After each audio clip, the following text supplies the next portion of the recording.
Jesús Gámez, habitante del sector Maizanta.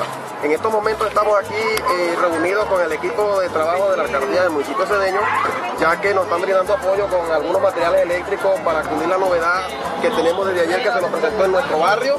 Bueno, en estos momentos, como acaba de ver vecinos y vecinas, ya estamos contentos, nos atrayeron los materiales. Yo como técnico electricista, contratista en líneas eléctricas, voy a ejecutar nuestro trabajo con nuestra comunidad para nosotros mejorar nuestro servicio, que cada día hemos cadecido,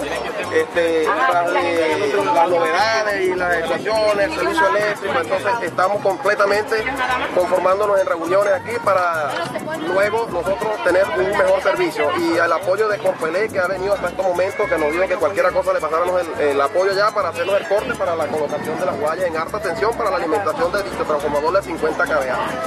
Bueno, en estos momentos no tenemos más que decirle, nos sentimos agradecidos también al alcalde Nito Tobal por la colaboración que nos prestó lo más posible, porque contábamos con 3 días para que fuera financiado estos materiales, ya que en menos de 24 horas se fueron entregados a nuestra comunidad de Maizanta. Atentamente, mi nombre es Jesús Gámez, contratista en línea eléctrica, y vamos de todo el sector para dicha ejecución del tendido eléctrico. Gracias.